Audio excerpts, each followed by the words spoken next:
Hi, once again, this is Brother Teacher. I want to apologize in advance before I begin this video. A couple weeks ago, maybe three, I attempted to do a video on a couple of my favorite hand combinations, and I had some background noise from my students in another room, and it was a pretty good video. I liked it. However, I did believe on some level that it was a distraction, and I did not really realize that until some of you told me that the noise was disturbing. So I, as in Brother Teacher fashion, decided to do another video minus the background noise. And again, I apologize. So we're going to get right to it. For those of you that may be novices, beginners in the martial arts, this is for you. And for those of you that may be intermediates, this is for you as well. Even advanced and black belt level, those who have been in the martial arts for a while, sometimes we need refreshers, or we need a different point of view coming from someone different than we're accustomed to. So this is Brother Teacher explaining these techniques to you. Now, I've been told over the years that I'm a great teacher, and I accept that. I don't walk around telling people, I'm the best teacher that ever walked the earth, anything of that sort. But one thing I do know, as much as I have, I give it to you, and as much as I know, I try to make it as elementary as possible in my expressing it and trying to convey it to those that are watching me, because I know that everyone does not comprehend the same. Some people get things just like that. Other people, they need to watch a video over and over again of you doing the technique, or they need you practice it with them over and over again. And many instructors don't have the time to spend one-on-one with students, for a long period of time, because we're inundated with other things. Our lives, our family, our business, and so on and so forth. So it's not that we don't want to spend that time with you. So that's why we make videos, something that you can cherish, something that you can always go back and re-watch again. So with that being said, I'm going to get to my combinations that I have found to be very effective for me and many of my students, and even some of my associates. And these are bread and butter techniques, as we say in the martial arts oftentimes. These are staple. These are fundamentals. They're very basic. And please bear with me the way in which I express it, and keep it in context for those people who like to try and criticize and say, well, I will never fight a person straight on like that. Neither would I. So you're not going to see me fight straight on like this. I'm only illustrating the technique to you, and I want you to get the whole gist of what I'm saying. Okay, so now I'm facing you square. This is the demarcation line, straight down the middle of your body, down your nose, down your mouth, down your chin, straight down your chest, all the way down, splitting you in half. That's your center line, fundamentally. Okay, herein lies your organs, your heart, your liver, your kidneys, your abdominal region containing your intestines within, your spleen, and so forth. We want to protect the center. Now, I've seen Wing Chun practitioners over the years practice traditional Wing Chun, straightforward. I'm not knocking that. I tell my students and those that I train to try to be thin as you possibly can when you're engaging someone in a confrontation, to limit the exposed area, thereby not giving them an easy target. So we would rather be to the side. So for the most part, the target is going to be our head, because they don't have readily good access of the center. So even standing to the side, you still want to keep your hands up, protecting your center, even though it might be a little exposed if my hands were down. In other words, here. I don't believe in standing completely to the side. That doesn't make sense. But about here, almost as if you were walking in a normal stride. Okay, arms up.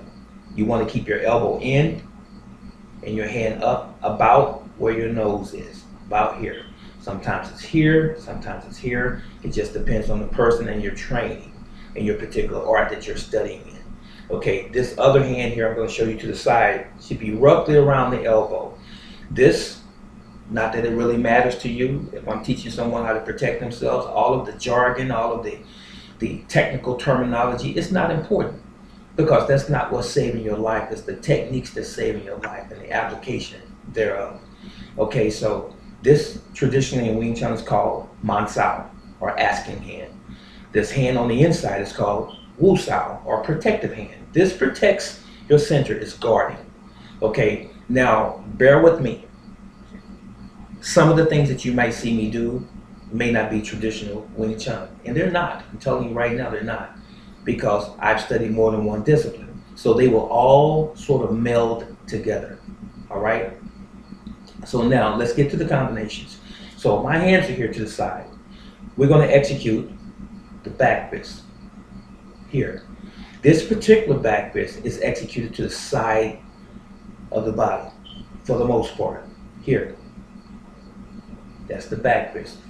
Now, since this hand is closer to the target, it would stand to reason if we want to effect an immediate attack, it would be the lead hand. Note that I said lead. It will lead off and it will be followed by that punch. Reverse punch or a four-fist strike. Okay, so this is your first combination that I'm giving you. 1 and 2. Note that my arms are still protecting me.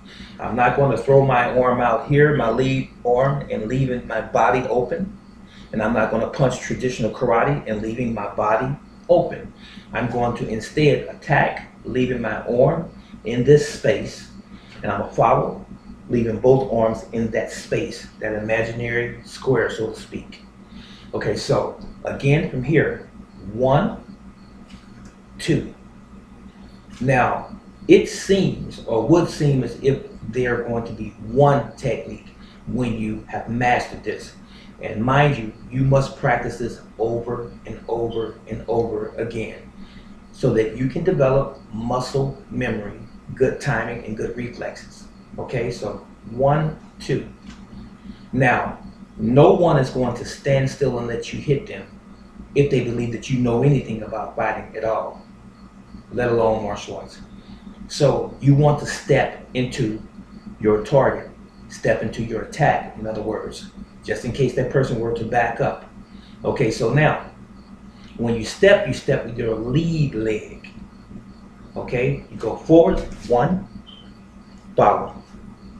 Stepping back again, 1, and follow, just like so. Again, 1, 2.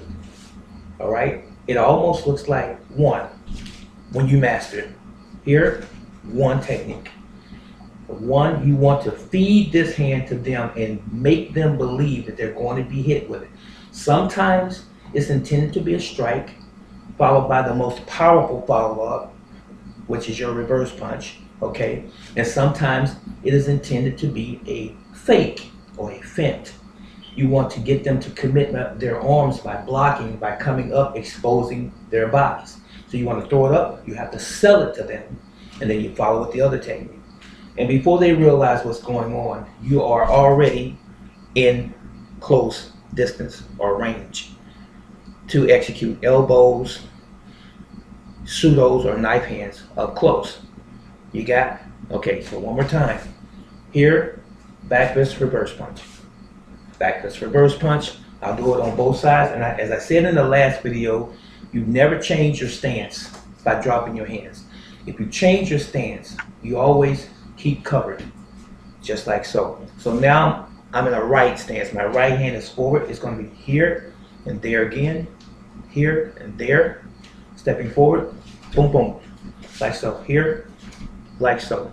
Okay, Now, I think that's enough said about that particular combination, because it doesn't take a rocket science to figure it out. All it takes is you practicing it. Now, the next combination is going to be the blast, as they term it in Wing Chun. But don't believe just because you see something in Wing Chun, or excuse me, Jeet Kune Do, they like to call it a blast. Wing Chun calls it a chain punch, all right? Chain punch.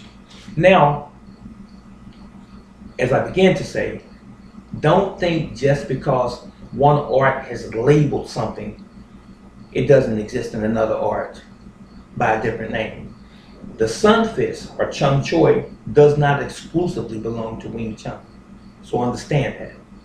Okay, it is done with the hand cocked down when you strike.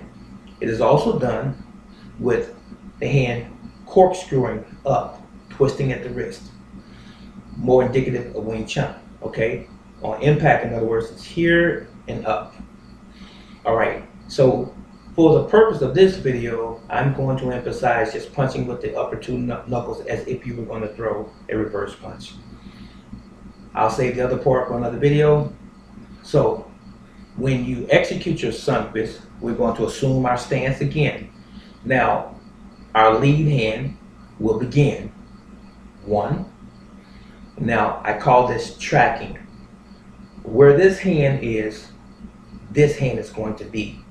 So once I execute this punch, the first punch, the second punch follows that same path, and then the third punch follows that same path as well. And if you throw 4, 5, 6 punches here, like so. And the same is true in the first illustration of the combination that I showed you before, back fist, reverse punch. You want to step into your technique. So it's going to be here, 1, 2, 3. Stepping back again. 1, 2, 3, stepping forward. 1, 2, 3. Just like so.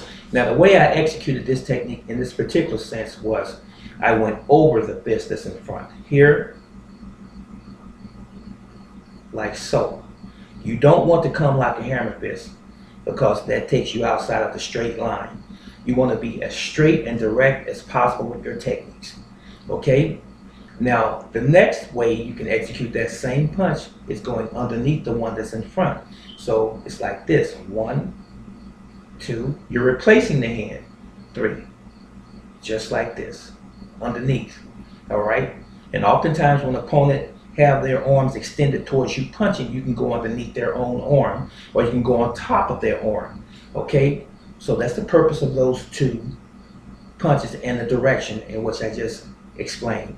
So now again, the blast or the chain punch, if you will. And a chain punch does not necessarily have to be fist attacks. It can be a combination of this and a knife hand or a palm strike as well. The concept is the same. So stepping forward, here is 1, 2, 3. All right? 1, 2, 3. Like that. And make sure that you always breathe out on the execution of the technique. So here again is like so. Or you can ki-up or ki-ai or a battle cry, if you will. So on this side here, it would be the same thing, and the elbow stays in. You don't want your arm over to the side exposing yourself, because you have more support from the base or the trunk of the body when the arms are closer in, and it's more effective and more powerful. Okay, so when you go forward, it's here, 1, 2, and 3. Stepping forward, 1, 2, and 3. I hope that this video was of value to you, and I thank you for taking the time out of your day and watching this. If you enjoyed this video, and all of my videos for that matter, please share them with someone that you love, and like and subscribe if you desire. This has been Brother Teacher, and I thank you once again, and you have a blessed day or evening. See you in the next video. So long.